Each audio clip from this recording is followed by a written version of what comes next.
Entre las cosas que nos trajo el receso navideño y de Año Nuevo fueron esta sorpresiva reforma del artículo 24 de la Constitución mexicana que establece la libertad a ejercer la religión de su preferencia, y en dicha norma, también hay que decirlo, que los actos religiosos se llevarán a cabo en los templos y se celebrarán también fuera de ellos. Deberán sujetarse las leyes reglamentarias a esto. Hoy vamos a abordar sobre este tema que muchos desconocemos y que valdría la pena encontrarnos de nuevo con el artículo 24 de la Constitución mexicana, de la cual se han derivado muchísimas protestas que a modo de esto está argumentado para beneficiar a la religión católica.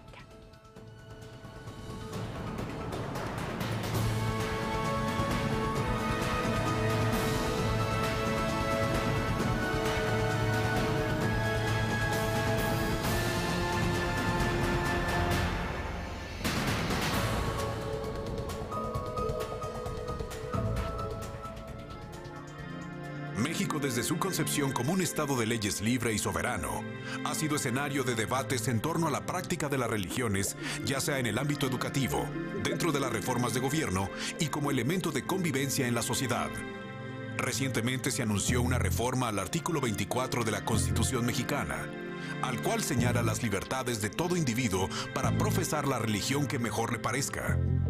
Dicha reforma ha sido objeto de rechazos y polémicas sin abundar a fondo en el contenido de la reforma.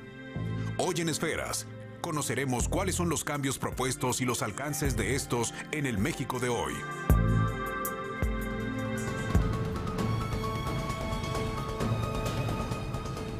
Está usted en Esferas y hoy vamos a platicar de los alcances de esta reforma del artículo 24 que ha sido tachada como un ataque al Estado laico. Y vamos a ver qué va a pasar en México. Y para ello, hoy nos acompaña realmente una gente que sí sabe de esto, el maestro Fabián Acosta Rico, investigador del Departamento de Filosofía del Centro Universitario de Ciencias Sociales y Humanidades de la Universidad de Guadalajara. Profesor, gracias. Buenas, gracias por la invitación y aquí estamos obviamente a las órdenes. A ver, maestro, esta cosa de que se está perdiendo el Estado laico, ¿qué dice realmente el artículo 24? El artículo 24, para hacer un poco así de contextualización, para irnos un poquito hacia los derroteros de la historia que fueron conformando las estructuras del Estado laico que hoy prevalece en México. Bueno, en el siglo XIX, ya aterrizando bien el dato, durante la Guerra de Reforma se dio precisamente un conflicto, ¿no?, entre fuerzas proclericales y fuerzas liberales, laicistas. Estas fuerzas eran precisamente las que encabezaba Benito Juárez y toda la pléyade, ¿no?, del Partido Liberal, bueno, que tuvo como próceres incluso el propio Valentín Gómez Farías, bueno, ya un sinfín, ¿no?, de personajes. El asunto es que era decisivo incluso para los derroteros de la propia guerra que estaban entablando, la famosa Guerra de Reforma 1858-1860. Era vital de alguna manera irle restando poder y fuerza a la Iglesia, que era una aliada precisamente del Partido Conservador encabezado por Miguel Miramón, Félix Zuluaga, y ahora sí, todos ellos sustentando el pensamiento de las mentes o de los intelectuales de este otro lado, del bando conservador, Lucas Alamán, Francisco Sánchez Taylor. Entonces, las leyes de reforma entran precisamente como un arma político-militar precisamente para permitirle a las fuerzas liberales irse apropiando de recursos y bienes que necesitan para financiar su guerra, principalmente contra Miguel Miramón. Las leyes de reforma golpearon duramente a la Iglesia Católica.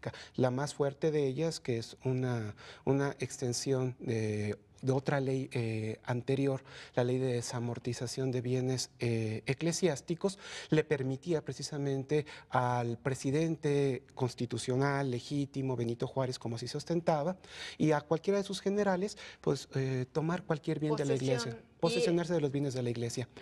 Aparte, también esta es una ley muy debatida, ¿no? Podemos decir que desde 1834, con la Constitución centralista, 1844, con las reformas que se le hacen. ¿Podemos decir que se regresó al tema de la polarización durante la época de los cristeros?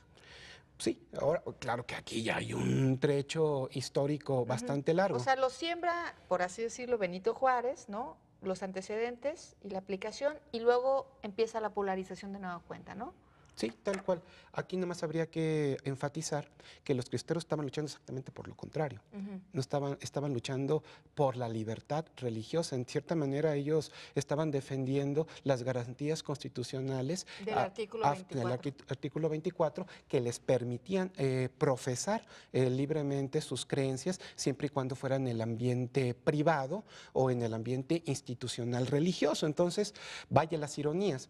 Cuando todavía México se estaba constituyendo, su primera constitución, 1824, entonces sí podemos hablar de una supremacía de la religión católica acentuada en la misma constitución que decía que era la religión oficial del Estado y que el Estado estaba comprometido a defenderla y a cuidarla. Ahora que cambian la famosa ley, el artículo 24, ¿qué pasa? ¿Cuáles son realmente los cambios? Yo creo que nos estamos ahogando en los medios y todavía no hemos entendido cuáles fueron los cambios. Los cambios en realidad fueron pertinentes, necesarios, dada que la ley pues ya tenía sus años, se le modificó, si mal no recuerdo, lo hizo la izquierda mexicana cuando se da la apertura democrática con López Portillo. Las facciones de izquierda pugnaron por su reforma, pero fíjese qué curioso, una izquierda comprometida con los indígenas pide precisamente que se les permita a los indígenas y que eso quede asentada en el artículo 24, de que puedan ellos públicamente realizar sus rituales, sus ceremonias, sin que con ello estén violentando ninguna ley. Es decir, incluso se asentaba en la propia ley que los sitios ceremoniales sagrados pasarían a ser propiedad del Estado, pero que tendrían permiso las comunidades o los pueblos indígenas de utilizarlos como centros ceremoniales. Híjole, y pues ahí viene el tema de Viricuta ahorita, ¿no? Tal cual. Exacto. Vamos a ir a una pausa y en un momento más regresamos a tratar esta cosa de la reforma del artículo 24. ¿Qué les parece?